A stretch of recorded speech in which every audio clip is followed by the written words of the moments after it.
Hi everyone, happy Pokémon Day. Pokémon is a franchise that is near and dear to my heart, and among its many forms of media, its movies are one of my favourite. So, to celebrate the 26th anniversary of Pokémon, I will be counting down my top 26 Pokémon films.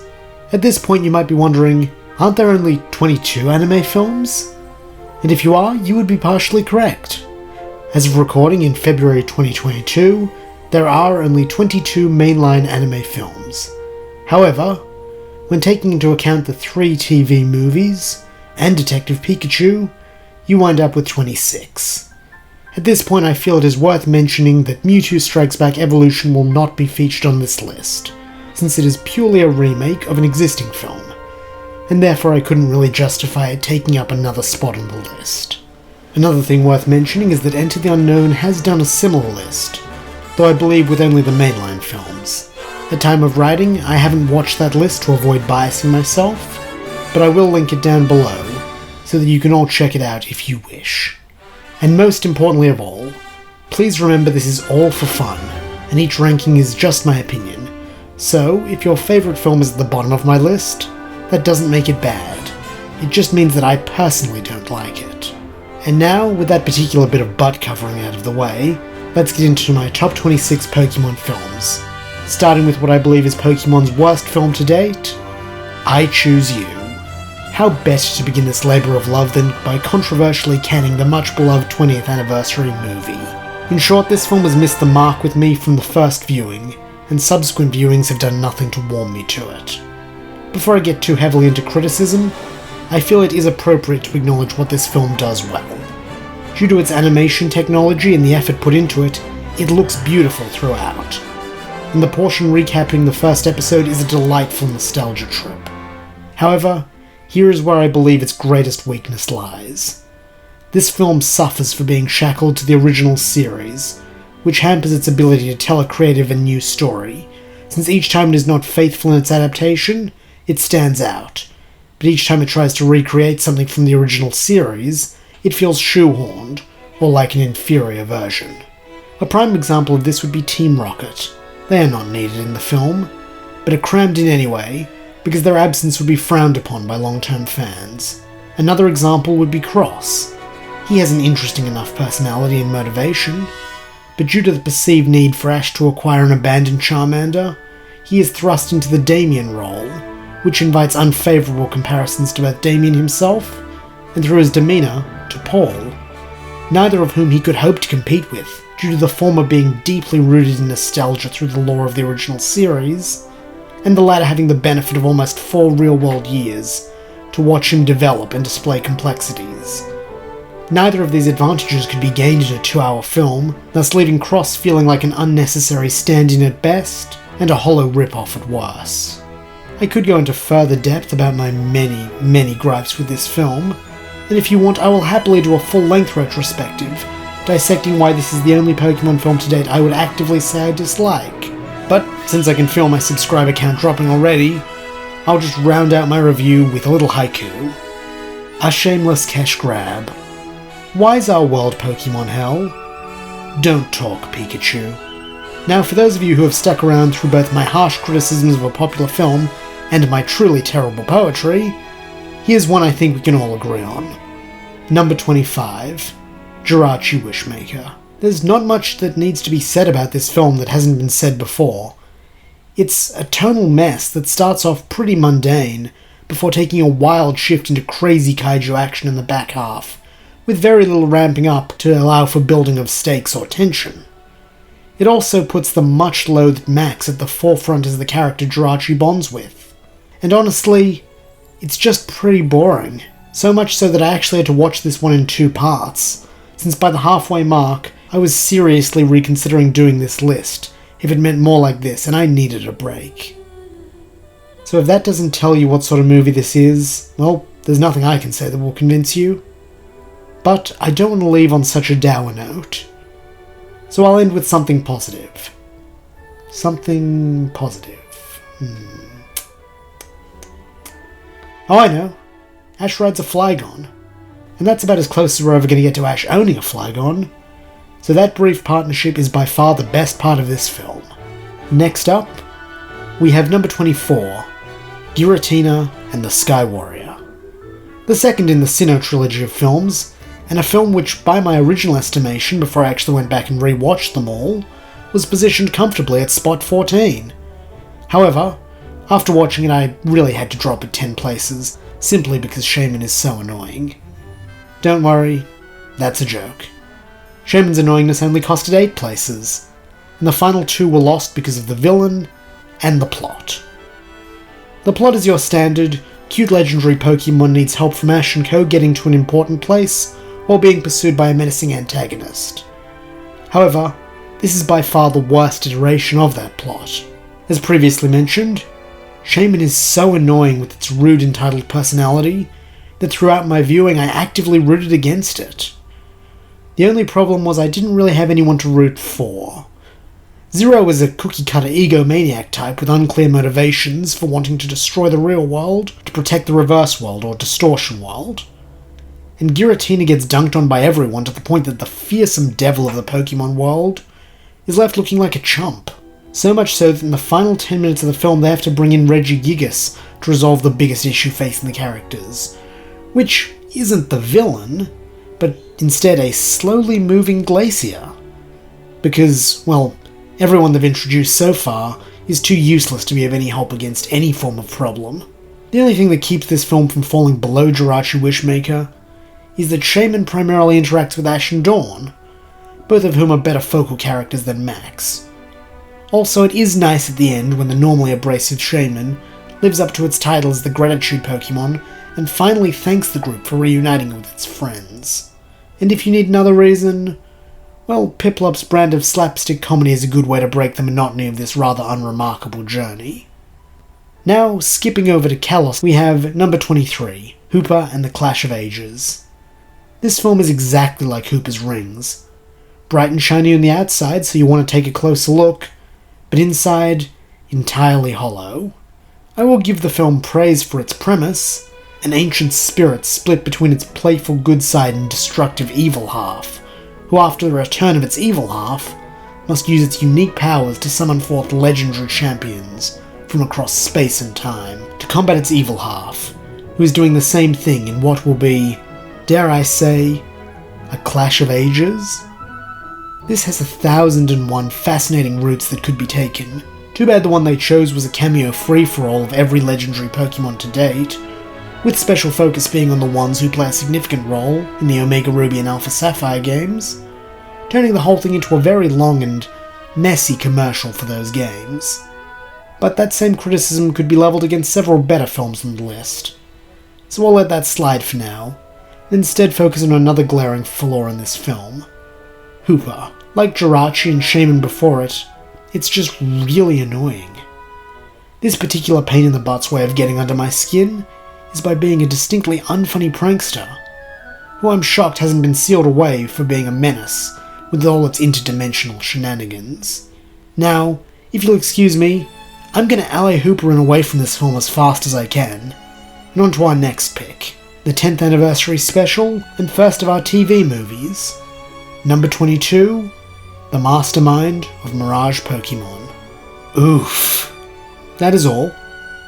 I have just been informed that oof does not constitute a review or a justification for this ranking, so instead, let me talk about the giant glaring flaw with this film. Its antagonist, Dr. Young. The man is a moron. First and foremost, if he wanted Professor Oak's research data to create unstoppable Mirage Pokémon, why go to the effort of creating the Mirage Master persona and kidnapping Oak, thus making him less inclined to help? Oak called this guy his old friend at the beginning, so if Young had just approached Oak and suggested they do a scientific collaboration to create Mirage Pokémon, either for the purposes of studying extinct or rare Pokémon, Oak probably would have said yes, and then it would have been very easy to ask for access to his research data, for the purpose of improving the Mirage Pokémon and making them more lifelike, or any other excuse this man could have thought of. But if we must assume that Young is unable to resist his flair for the dramatic, then why invite Ash, Misty and the others along? Their presence in no way benefits Young's end goal, and only sets up obstacles for himself, since once they see Oak getting kidnapped, they'll try to save him, and however unlikely it may seem, they may succeed, thus making them an unnecessary risk for zero gain. But alas, because the plot demands it, Ash and Co as main characters are present, no matter how contrived the reason for them being there is. Oh, and how could I forget the ending, in which Dr. Young, after being defeated, walks back into his burning castle, while Ash and his friends stand idly by. This means they did nothing while the villain either committed suicide or escaped unpunished, which no matter how you slice it is not like our heroes at all. So when you put together a bad contrived plot, a bad titular character, and a bad representation of our established character, well, you get a bad film that could stand to be about 42 minutes shorter, and whose only redeeming feature is that Oak has a Dragonite and gets to battle. So I suppose that can scrape it up to number 22, as I shake my head in bewilderment and ask, who thought this was the best way to celebrate everything Pokémon has become in the last 10 years? Then again, this coming from the idiot who thought the best way to celebrate Pokémon's anniversary would be to take a dump on a bunch of people's favourite films. So what do I know? Okay, thank you for bearing with me through some fairly savage reviews. We have now gotten through the real stinkers. From here on, the films may still have issues, but each also has something that truly redeems it, and I will try to balance out my praise and my criticism moving forward. Starting off on the lower end of the average films, we have number 21, Genesect and the Legend Awakened, a movie which, like Hooper and the Clash of Ages, has so much fascinating potential. Just in its premise alone it earns points with fans by bringing back the immensely popular Mewtwo, though admittedly not the ones from the previous movies, which feels like a bit of a missed opportunity, considering the film is set in New Talk City, and the Mewtwo we know was last seen overlooking a city that looks remarkably like New York. But I digress. You still have Mewtwo coming into conflict with another artificial Pokémon created by a villainous team, which is an exciting idea by itself. The obvious parallels immediately lend themselves to rich character drama, as the more worldly Mewtwo, who has learned to let go of its rage, must now help a group of Pokémon who are in a similar position to where it once was. And for the most part, this film delivers on that promise, with the final battle, and the resolution, which is Mewtwo taking the red Genesect into the atmosphere, so they can talk and come to understand each other. The issue is the rest of the film before it. It feels largely unnecessary, with the unfortunate truth being that Ash and his friends are not needed at all, due to it being Mewtwo and Genesect's story, and so their appearances all feel like filler. If this had been a Pikachu short, or even a special episode told through the perspective of someone observing Genesect's rampage, and Mewtwo resolving it through discussion after violence fails, it would have rated very highly with me. But as it stands, it just seems to meander to the way of its important stuff, for the sake of a feature length, and a chance to show off Mega Evolution. The next few films share similar gripes, so I'll try to speedrun them for the sake of not being an hour-long video. Number 20, Zoroark Master of Illusions is just a fairly dull film. Like Giratina and the Sky Warrior, it falls into the trope of cute legendary Pokémon needs help from Ash and friends getting to an important place, while being pursued by a menacing antagonist. Though the twist this time is that the Pokémon isn't even legendary, it's instead a bit of Gen 5 promotion. And while I do honestly like Zorua and Zoroark more than most Unova legendaries, it still feels a bit tired, considering Giratina and the Sky Warrior was only 2 movies ago, and set in the same generation. Speaking of generations, the thing this film undeniably does best is its Gen 5 promotion. Zorua and Zoroark as well-designed Pokémon are the perfect choice to try and replicate what Lucario did for Sinnoh. And the little allusions to Nimbasa Town through the Baka team, and Carl's hat having a Woobat silhouette on it, are all really nice touches. Unfortunately, the whole Grings Kodai and Celebi plot, with the legendary beast coming in during the climax, feels unnecessary, and draws attention away from what this film's focus should be. A lost child alone in the world, trying to make its way back to its mother, while that mother must continue to fight for her survival and her freedom, while under the thumb of an evil man. Oh, and one last thing I find amusing about this film before we move on, the fact that Kodai's fake news is all linked to a fox Pokémon. That just feels prophetic. Following up Zoroark, Number 19, Destiny Deoxys is next on the list of not bad, but fairly mediocre movies. The reason this film ranks higher than the previous entry is that I have no specific complaints about it. I just find the vast majority of it boring. Points in its favour include the good use of Deoxys' forms and abilities, the cityscape is a fresh new battleground, and Tori's whole journey from being afraid of Pokémon to regaining his love of them. But sadly, none of these elements are enough to inject the much-needed dose of heart, fun, or excitement which could have made this movie into an all-time great. Next up is number 18, Kyurem vs. the Swords of Justice. This film has good ideas in theory, but falls short in execution. A cocky young apprentice accidentally causes his masters and friends to be frozen, then runs away in shame, only to be pursued by the one who froze them, prompting him to eventually own up to his mistakes, face his fears, and in doing so prove that he was worthy to be a full member of the group. As a premise, this is pure gold, with ties to the classic hero's journey, which inspired such characters as Luke Skywalker and Harry Potter. However, this film has one issue that those didn't. Keldeo sucks. Now, I know that part of the hero's journey is for them to start callow so they can become wise, but I just found him insufferable all the way through. I also just don't like the Swords of Justice's Pokémon, and never have, so that may be a point of bias I have to acknowledge. On top of the middle portion being a slog as previously hinted at, I also didn't really care for how they handled Kyurem and its ability to transform into white and black, giving little to no justification, and making it feel like an arbitrary addition for the sake of showing off the latest game's gimmick. Finally, its most egregious sin is that it hits all the same beats as the cute legendary Pokémon needs help from Ash and Co getting to an important place while being pursued by a menacing antagonist movie. You may be wondering why this is so bad, and that's a valid question. The reason, my friends, that this aggravates me so is because it is the 7th film since that trope has been introduced, and of them, this is the 4th instance of it, which must be highly disappointing as a viewer if you're hoping for something new and get a plot you've already seen several times in recent years regurgitated back at you. Perhaps I'm being a bit unfair to this film, but it's my list.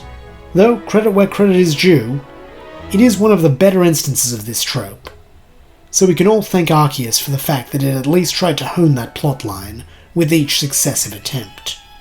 Rounding out the "it was just kinda dull" category is number 17, Volcanion and the Mechanical Marvel. The last film in the main timeline, this film looks nice. Has a neat steampunk setting, which albeit is a bit derivative of Alamos Town, and the gimmick of Ash being bound to Volcanion allows for a bit of slapstick humour. But beyond that, it really doesn't offer much. It isn't a bad movie, it's just that before this recent rewatch, the only thing I could remember from the whole film was the scene where Ash hugs a Pokémon, and gets told off since the last thing its trainer did before abandoning it was give it a hug. So that should tell you how effective it is in leaving a lasting impact with its audience, or at least with me. Moving on, we have an ambitious film that tried a lot of things, and for that I respect it, or should I say, them. That's right, number 16 is Black Victinian Zekrom and White Victinian Reshiram. Starting off with what makes this film stand out, as alluded to, is that it is 2 films, which are largely identical, except with one version having Ash join forces with Reshiram, the Dragon of Truth, while in the other he bonds with Zekrom, the Dragon of Ideals. The opposite dragon is then paired up with the antagonist, Daemon, who I call an antagonist rather than a villain, because he never truly does anything evil. He instead chases a misguided dream with more zeal than sense, and upon realizing his error, works tirelessly to correct it. This whole setup with the hero and antagonist each bonding with dragons, and dueling over their beliefs, before the antagonist realizes his mistake and tries to make amends, is very reminiscent of N's story in the Black and White games, and I am of the belief that the whole purpose of these films is to play with the concepts that made these games' storylines so engaging, even to the point where there are 2 versions of the film where Daemon summons a different dragon, just like how in the game, N summons a different dragon based on the version you play. Unfortunately, due to being a 92-minute film, and perhaps aimed at a younger audience due to being part of the soft reboot series, these films couldn't really explore the nuances fully, and it hurts them overall. Another concept that I like in theory is Victini's storyline as a subversion of the cute legendary Pokémon needs help from Ash and Co getting to an important place while being pursued by a menacing antagonist trope. Since in this case, Victini the cute Pokémon is actively trying to get away from the place, and the antagonist is quite reasonable if, as I've already said, misguided. However, in my eyes, that's really all it has going for it. It's cute, and it's kinda endearing, and it has a bit of a flip on the old trope. But from a storytelling perspective, it just diverts focus away from the rich themes that could have been explored more via Damon, and had it been replaced by a magic veil rock, or some other kind of battery to make the castle fly, the films really would be no worse off. Speaking of making things worse, what's worse than getting caught in a turf war between the god of time and the god of space? That's right, our next film is Rise of Darkrai, the 15th best Pokémon film, and the rightful 10th anniversary special for the anime. I'm looking at you, mastermind of Mirage Pokémon. I have a fondness for this film, since I remember pre-ordering it, and I still have the Darkrai that I had to beg my parents to schlep out to Target to get installed onto my DS. Wow, that makes me feel old. However, on a rewatch, this film sadly did not quite live up to my nostalgia. To its credit, the initial mystery of Darkrai's motives is engaging, and making a Dark-type good is a fresh turn that this film is all the better for. I simply wish more time had been given to the witch hunt, led by Pokemon's answer to Gaston, Baron Alberto, since the story of persecution and misunderstanding is where this film shines. But instead, once Darkrai is revealed as a good guy, all attention turns to stopping Dialga and Palkia, and the film becomes significantly less interesting. From there, it's just a bit of a slog towards the end, made a bit more disappointing by the fact that Darkrai is revived at the end, cheapening its sacrifice. But before moving on to the next movie, I think it's important to discuss Rise of Darkrai's music. It has one piece that makes it stand out and is still stuck in my head days later, and that is the remix of We Will Be Heroes. What? You thought I was talking about Erasion? Erasion is all well and good, but this remix takes one of my least favourite opening songs and makes it sound like Who Let the Dogs Out, a feat which is truly impressive and cements its place here. Coming in at number 14, we have Netflix's own Secrets of the Jungle. Is this film fun and charming? Yes. Does it tell the story of fathers and sons, which is one of my all-time favourite narrative through-lines? Also yes. Is it incredibly derivative? Categorically yes. This film, in short, is Tarzan meets Jungle Book meets Pokémon. Admittedly, that doesn't make it a bad film by any stretch, but it does somewhat limit my enjoyment when part of me is always thinking that the thing it rips off did something better. It also has a number of weird inconsistencies in its internal logic that at best constitute poor explanation with the film, and at worst are just lazy plot holes. Such as how Coco is able to use the Zarude's signature move, and what this means for human beings being able to use Pokemon moves moving forward. With that in mind, I would still say it's worth a watch. It's just not a very inspired or well thought out film. Though I suppose, it does earn the silver medal for the AU films, and that's something it should be proud of. The lucky 13th place on our list, and the last one for this video, goes to Diancie and the Cocoon of Destruction. This is a short but sweet film that finally puts to bed the cute legendary needs help from Ash and Co getting to an important place while being pursued by a menacing antagonist trope, and for that alone, it deserves my deepest gratitude. However, it has more going for it than just that. The cute Pokemon in question, Diancie, is Pokemon's answer to a Disney princess, and giving her a quest to save her people by finding Xerneas to increase her power feels like a natural way to both push the narrative forward and give Ash and Co a reason to be involved. My biggest issue with this film though is its third act. At the end of the second act, Diancie completes her quest and is ready to save the day. But then, because the film has been fairly lighthearted, a bunch of contrivances around stepping in a lake too many times awakens Yveltal, who promptly murders half the cast, including Pikachu, before just kind of going away for reasons. Then, before we can get any sense of consequence, Xerneas comes back and fixes everything because it's the nice one? It then also abruptly leaves.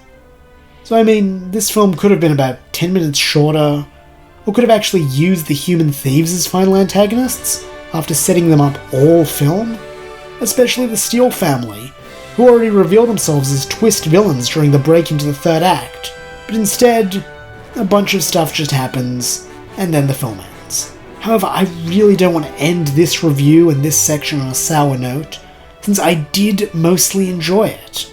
So I'll leave you with what I learned from this film. It turns out the real Heart Diamond is the friends we made along the way. And that's where we'll leave things. So if you want to see where I stand on the final 12 Pokemon films, or just laugh at what you consider my terrible taste, please head over to part 2 of this ranking video. Thank you, and happy Pokemon Day.